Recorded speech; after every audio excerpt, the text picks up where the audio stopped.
আমি আসলে শাহিদ না, আমি ওস্তাদের ছাত্র। ওস্তাদি যে শাহিদে সম্মানের সহিত কথাটা বলছে, আমি একজন ছাত্র হিসেবে আছি। তো ওই হিসাবে উপস্থিত কিছু কথা বলার চেষ্টা করি, বাকি আল্লাহ আলম কতটুকু আমার এলেম আছে। তো যেই কথাটা আমি উপস্থাপন করবো সেটা হলো, আমরা প্রত্যেকে এক মুসলিম হিসাবে দুনিয়াতে জন্মগ্রহণ করছি, প্রত্যেক সৃষ্টি কেউ অন্য ধর্ম থেকে এখন আমরা হই না, আশা করি কেন যারা আছে।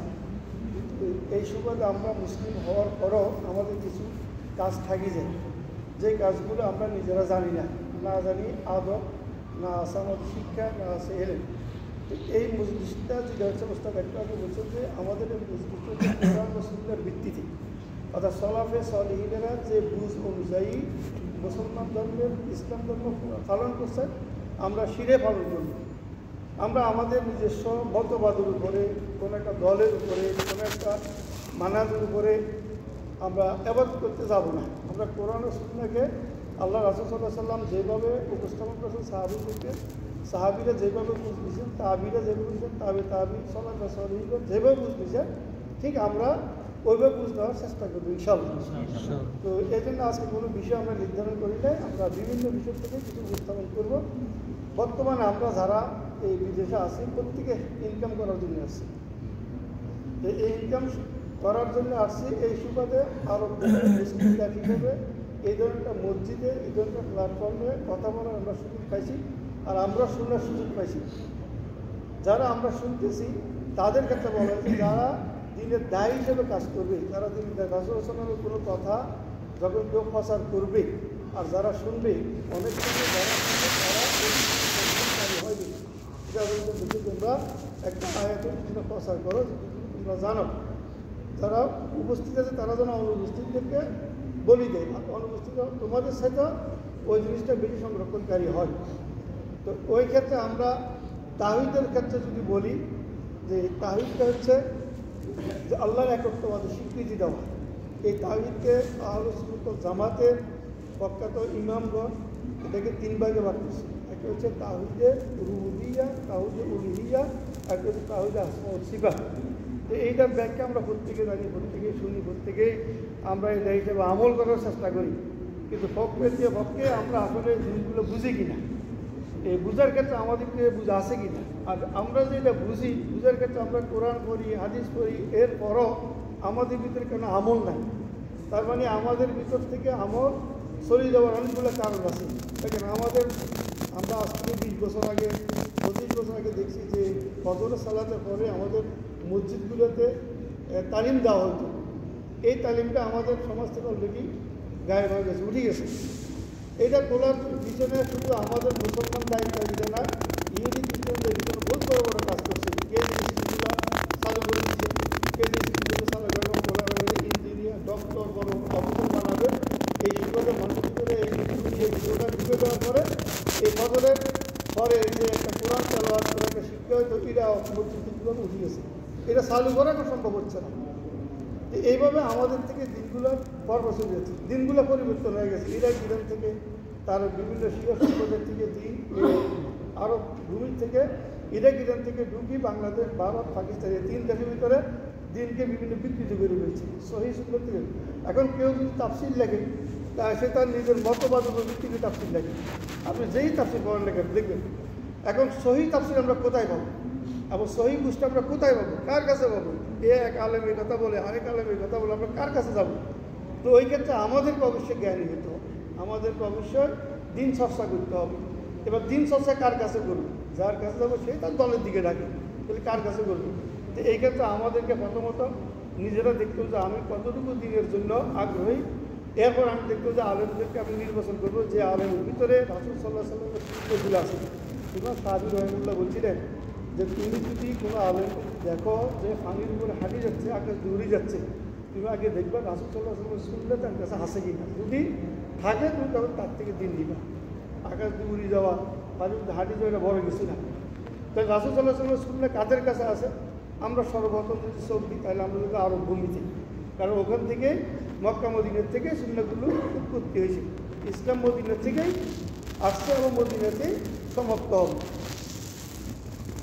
তাহলে এই ক্ষেত্রে আমরা যদি প্রথমে তাওহীদে রুবুবিয়্যতে যাই, সেটা হলো আল্লাহর একত্ববাদে স্বীকৃতি দেওয়া, আল্লাহর একত্ববাদে যে আল্লাহ সৃষ্টি করছেন, যে আল্লাহ সৃষ্টি করতে স্বীকার করা, তারপর আল্লাহ সব কিছু দান করে স্বীকার করা, আবার আল্লাহর পক্ষ থেকে যত কিছু নাজিল হয় সবগুলোর উপরে বিশ্বাস রাখা।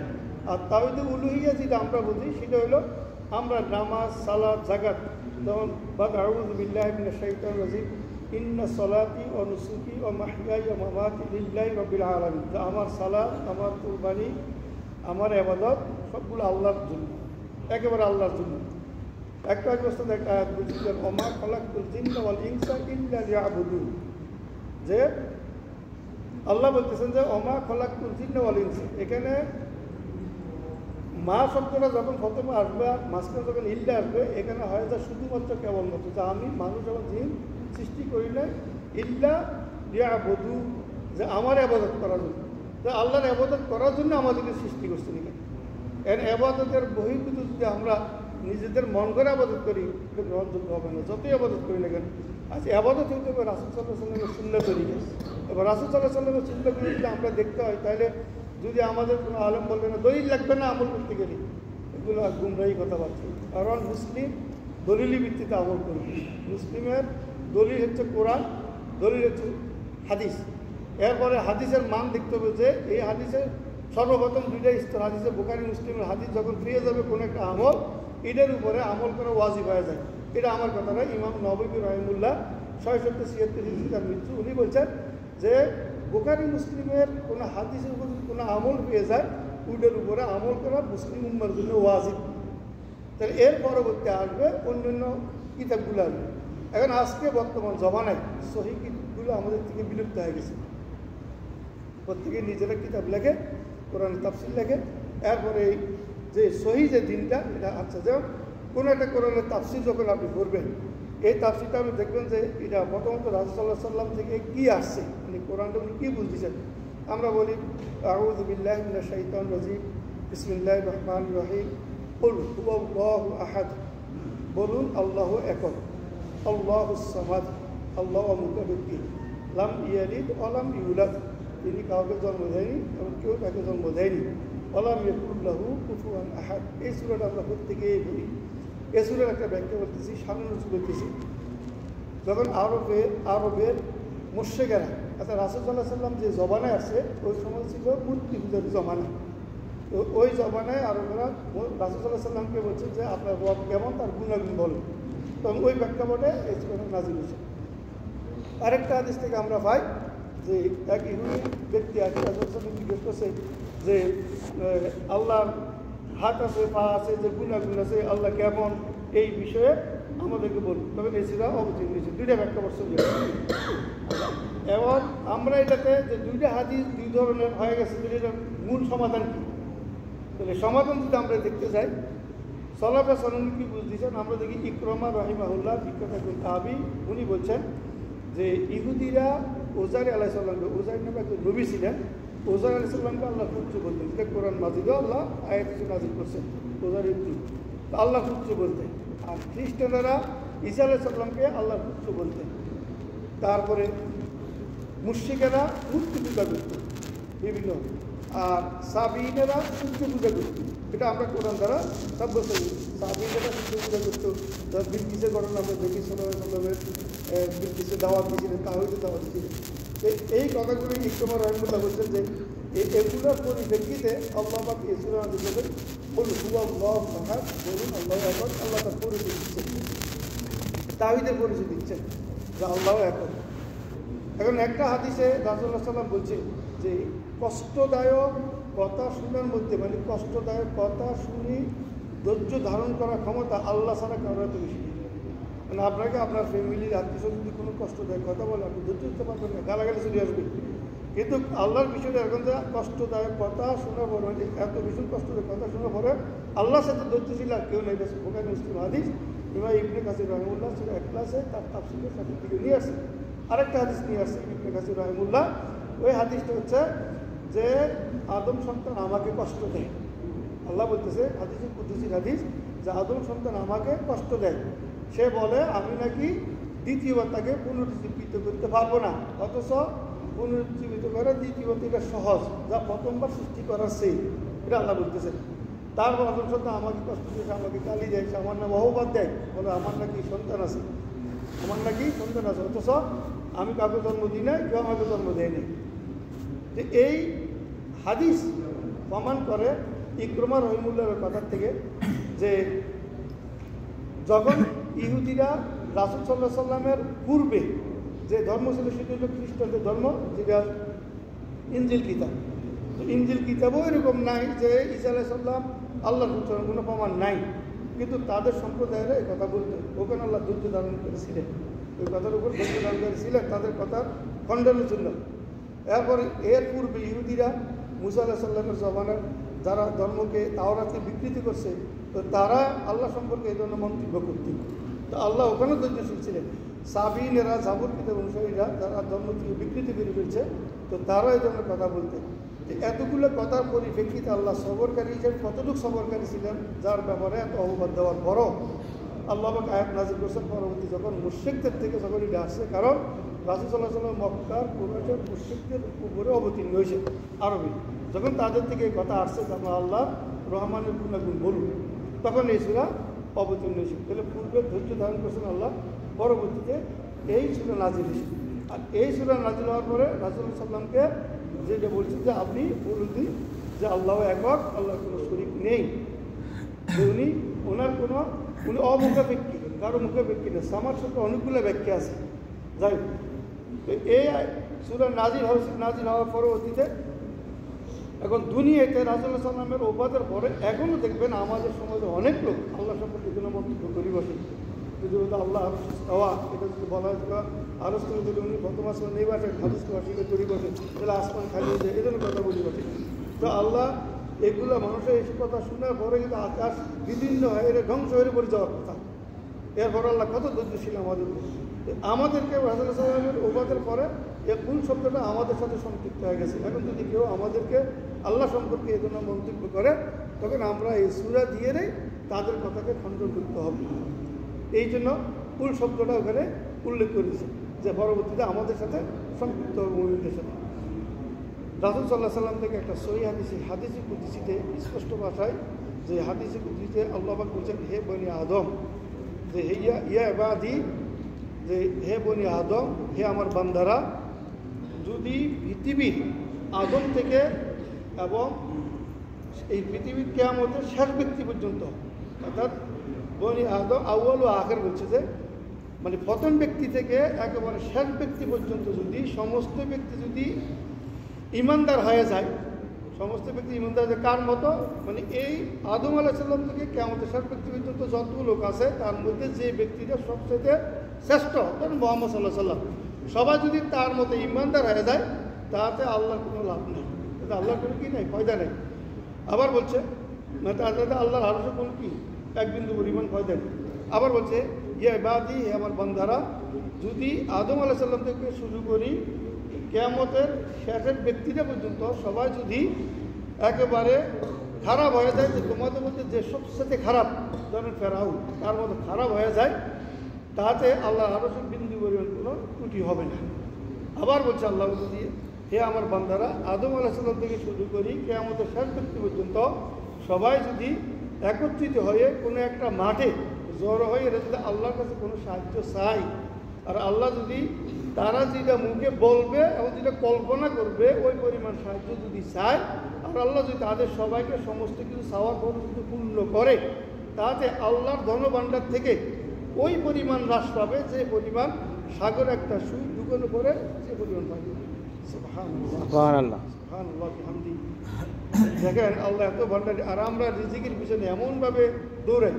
আচ্ছা, আদমের যে বিষয়টা আমরা অনেকে দিন বুঝার পরে, হাদিস কোরআন কিছু বুঝার পরে আমাদের ভিতরে একটা ওয়াসওয়াসা সৃষ্টি করে দেয় যে আমি তো এখন বর্তমানে দিন পালন করার যোগ্যতা অর্জন করে ফেলছি, আমি তো অনেক কিছু জানি। কিন্তু দেখা যায় পরবর্তীতে এই দিন যখন সে পালন করতে যায়, তখন আলেম ওলামাদের হাত ছাড়িয়ে দেয়। কারণ আমরা বর্তমানে কোনো আলেমদের কাছে যাই শিখবো, এই জিনিসটা আমাদের তো সময় হয় না। টাকার পিছনে এভাবে ছুটছি আমরা, টাকার পিছনে ওই পরিমাণ ছুটতে হবে যে পরিমাণ তার সংসার উপযোগী হয়, যে পরিমাণ তার কর্জ শোধ হয়, যে পরিমাণ তার অভাবটা দূর হয়, ওই পরিমাণ অতিরিক্ত পিছনে শিখলে দেখা যায় কিছুই পাবে না। অতিরিক্ত শিখলে দেখা যাচ্ছে বড় কাল পাবে, তারপরে অর্জন করার সুযোগই পাবে না। এখন এমনও করেছে যে একটা সহি হাদিসে দুই ভাইয়ের কথা বলা হয়েছে যে এক ভাইয়ে খুব অর্থ সম্পদ অর্জন করতেছে ব্যবসা বাণিজ্য করে। তখন রাজুর কাছে সে অভিযোগ দিছে যে এরকম আমার সাথে যদি থাকতো ব্যবসা বাণিজ্য অনেকগুলো লাভ করতে পারতো, অনেক কিছু উন্নতি করতে পারতো, সে আমার সাথে থাকতেছে না। সে রাসূলুল্লাহ সাল্লামের মজলিসে বলছে দিন শিখতো। তো রাসূলুল্লাহ সাল্লাম বলছেন তুমি তোমার ভাই তুমি চর্চা করার কারণে তার বরকতে তুমি রিজিক পাচ্ছ। এটা আমরা আজকে যে রিজিক পাচ্ছি, আমি আমার ওই পরিমাণ রিজিক পাবো যে পরিমাণ আমার প্রয়োজন। আল্লাহ আমাকে কখনো ওই পরিমাণ থেকে থাকে না, আমার তকদিরে যেটা আছে ওটা আমাকে দিবে যে অবস্থায় থাকি থাকে। এখন আমার স্ত্রী সন্তান যারা আছে তাদের উসিলে আমাকে রিজিক দিচ্ছে, তারা যদি আমাকে না দিতে করে রিজিক দিচ্ছে। আরেকটা কথা হচ্ছে যে এই বলছিলেন যখন রাসূল সাল্লাল্লাহু আলাইহি ওয়াসাল্লাম যখন কুরাইশদেরকে আহ্বান করছিলেন দাওয়াত দেওয়ার জন্য, যখন কালেমার কথা দাওয়াত দিছিলেন, তখন ওনার চাচা ছিল আবুল হাব, হ্যাঁ আবুল হাব বলে বলছিলেন। আব্দুল্লাহ ইবনে মাসউদ রাদিয়াল্লাহু আনহু এই হাদিসটা বর্ণনা করেছেন যে যখন রাসূল সাল্লাল্লাহু আলাইহি ওয়াসাল্লামের চাচা তখন বলে বলছেন যে মোহাম্মদ যদি যে কথা বলে এটা যদি সত্যি হয়, আর যদি এরকম জাহান্নাম থেকে মুক্তি পাওয়ার জন্য আমার যত ধন দৌলত আছে আর যত সন্তান সন্ততি আছে আমিও ওগুলো আল্লাহকে হাদিয়ে দেব, তার জন্মের এই পরিপ্রেক্ষিতে মা আগনা আনহু মালহু আমা কাসাব, এই জন্য এখানে কাসাবা শব্দ দ্বারা গ্রামাচার কাসাবা ইয়াকসিবু মানে উপার্জন করা, এখানে উপার্জন হচ্ছে। কিন্তু কোরআনের এই ভাষাতে স্পষ্টভাবে উপার্জন করা, যে আবুল আহাব যাহা যে সমস্ত মাল, তার কোনো মাল এবং তার কোনো উপার্জন কাজে আসেনি, আল্লাহ গ্রহণ করবে না, তাকে অগ্নিতে বপন করতে হবে। তো ও এখানে কাসাবা যে শব্দের এই ব্যাখ্যা যদি আমরা নিজেরা বুঝি গ্রাম অনুযায়ী, তাহলে আমরা এই জায়গার মধ্যে ফেল করবো। কারণ এই কাসাবা শব্দের অর্থ, ওস্তাদ কি কাসাবা শব্দ অর্থ উপার্জন করে সবাই জানে। কিন্তু দেখেন আব্দুল্লাহ ইবনে আব্বাস রাদিয়াল্লাহু আনহু মুফাসসির, রাসূল সাল্লাল্লাহু আলাইহি ওয়াসাল্লামের চাচাতো ভাই, কোরআনের জ্ঞান যাকে বলা হয়, আব্দুল্লাহ ইবনে আব্বাস আম্মা আয়েশা রাদিয়াল্লাহু আনহা পৃথিবীর এত বড় মুহাদ্দিস মহিলা। আব্দুল্লাহ ইবনে আব্বাসের ছাত্র মুজাহিদ রহিমাহুল্লাহ বলা আছে যে তার তাফসীর এই উম্মতের জন্য যথেষ্ট, যদি কোনো সাহাবীর থেকে তাফসীর না পাওয়া যায়। তাহলে কয়জন? আব্দুল্লাহ ইবনে আব্বাস রাদিয়াল্লাহু আনহু, আয়েশা রাদিয়াল্লাহু আনহা, মুজাহিদ রহিমাহুল্লাহ, কাতাদা রহিমাহুল্লাহ, হাসান বসরি কিতাবী রহিমাহুল্লাহ, ইবনে সিরিন রহিমাহুল্লাহ, জাহব রহিমাহুল্লাহ, সুদ্দি রহিমাহুল্লাহ, এই 7 নাম যে বললাম এরা হলো সালাফি সালিহিন, এগুলো প্রথম স্তরে। ওদের কথা হইলো একেবারে শূন্যের মতো গোল্ড বলা। ওনারা বলছে যে এখানে কাসাবা শব্দের অর্থ হচ্ছে সন্তান সন্ততি। কি বলছে? অথচ এই কোরআনের তাফসীর যদি এবার আবার এটাকে লেখছে কি ইমাম ইবনে জরির রাহিমাহুল্লাহ তার তাবারিতে, ওখান থেকে কোন কাছে এই ইমাম ইবনে কাসির রাহিমাহুল্লাহ, এখানে কাসাবা শব্দের অর্থ ওনারা বলছে সন্তান সন্ততি। এখানে আমরা শুধু কোরআন করি যে আবুল আহাবে মাল এবং যা উপার্জন করে কোনো কাজে আসেনি, এতটুকু আমরা খামতে দেখতে পাবো। যদি আমরা এটাকে নিজেদের থেকে ব্যাখ্যা করি, যেখানে কাঁচা সে যা উপার্জন করেছে, যা ধন সম্পদ ধন দৌলত এগুলো বলবো তো আমরা, নাকি কেউ তো বলবো না সন্তান সন্ততি। কিন্তু হাদিস দ্বারা প্রমাণ করছে যে ওই আয়াতের এই শব্দের ব্যাখ্যা হলো তার সন্তান সন্ততি, অর্থাৎ কিয়ামতের মাঠে আবুল আহাব তার যা মাল উপার্জন করছে ওই মাল আর তার সন্তান সন্ততি কোনো কাজে আসেনি, এটা হলো মূল কথা। এটার দলিল হিসেবে আর একটা হাদিস পাওয়া যায়। এক সাহাবী বলছিল যে আমি রাসূলুল্লাহ সাল্লামকে বলছে, আমি আমার পিতা আমার অংশ থেকে কতটুকু পাবেন বলে, তুমিও তোমার পিতার সম্পদ, তুমিও তোমার পিতার সম্পদ। এই জন্য সন্তানের সম্পদের উপর পিতার অধিকার থাকে, বলা ছাড়া পিতার সন্তানের সম্পত্তির উপরে। এগুলো বিধিবিধান আজকে আমাদের সমাজে নেই। আচ্ছা, আমরা আমাদের বড়দেরকে সম্মান করা ছাড়িয়ে দিচ্ছি সব জায়গাতে। বড়দের সাথে আমরা যে আচরণ করার দরকার, যে আকলাকের সাথে কথা বলার দরকার, ওগুলো আমাদের তো নেই। আমরা বর্তমানে আলেমদের হাত ছাড়িয়ে দিচ্ছি, যার জন্য আমাদের অধপতন। আলেমদের হাত ছাড়িয়ে দিচ্ছি। আচ্ছা, আলেমদের প্রদর্শন কোথায়? আলেমরা আবার নিজেদের দিন বুঝার পরে তাদের বড় শ্রেণী আলেমদের হাত ছাড়িয়ে দেওয়া, এটা তাদের সবচেয়ে বড় ক্ষতির দিক, তাদের অধপতন প্রদর্শন ঘটে এগুলো। এখন নিজে দিন যতটুকু শিখছে, শিখার পর ওটার উপরে আমল করতে গিয়ে কিছু বিষয় আছে, এমন বিষয় যে বিষয়টা সে কোথায় থেকে নিচ্ছে না, নিজের উপরে চালা দিচ্ছে। এরকম বহু অ্যাভেলেবেল আছে, আপনারা অ্যাভেলেবেল পাবেন। এই জন্য আমি বলবো আমাদের জন্য উস্তাদ আছেন, এখানে আরও জন আছেন, এবং আমরা হোয়াটসঅ্যাপ গ্রুপগুলোতে অনেকের নাম এন্ট্রি করছি, অনেক বাইরে আছে। তো চেষ্টা করবো আমরা দিন প্রথম থেকে চর্চা করার চেষ্টা করছি। কারণ এক সাহাবী বলছেন, আমি আবু দারদা রাদিয়াল্লাহু আনহুর কাছে একটা হাদিস শোনার জন্য মদিনা থেকে দামেস্কে গেছি, একটা হাদিস শোনার জন্য, এবং ওখানে ওনার সাথে কয়েকদিন ছিলাম, এবং থেকে আমি দেখছি সুন্নতের উনি কীভাবে চালচলন করি। আমরা কয়জন আজকে ওস্তাদের কাছে বেড়াইতে আসি, বা আমি কয়জন অমুক ওস্তাদ গেছে, আমি গেছি, যাক না থাকে আমি গেছি, দীর্ঘদিন গেছি, ওস্তাদের সাথে থাকি, তার আকলাক দেখছি, তার চালচলন দেখছি, সে সুন্নতরিকা চলে কিনা, তার চালচলন কেমন, তার আচার আচরণ কেরকম, আকলাক কীরকম, এগুলো দীর্ঘদিন আমি কয়েকজন ওস্তাদের সাথে চলাফেরা করার সুযোগ পাইছি। এটা একটা বড় ইতিহাস। তো ওই সুযোগ পাওয়াতে এখন যতটুকু হয় আমার সিনিয়র ওস্তাদদের, জুনিয়র ওস্তাদদের এবং সমবয়সীদের সাথে ওইরকম আকলাদের সাথে আদবের সাথে কথা বলার চেষ্টা করি। এরপরে ইনসান হিসেবে আমাদের ভুল হবেই, কিন্তু ওই আদব রক্ষা করা আমাদের অতি জরুরি। এই জিনিসটা আমাদের থেকে মানে একেবারেই গায়ে, আদব জিনিসটা আমাদের কাছে নেই। আমরা এখন কোনো আলমকে জরুরতি মনে করি না, শুধুমাত্র সহি কোনো আলম পাইলে শুধু তালাকের মাসালা নেওয়ার জন্য যাবে, তার কিচ্ছু আর কোনো কিছু লাগবে না। নিজে নিজে হাদিস পড়ি, নিজে নিজে কোনো আয়াত করি, নিজে নিজে ব্যাখ্যা করি, নিজে নিজে প্রতিপত্তি বসে যাই, বোধ মুসিবতি পড়ে যাবে এই বিষয়টা।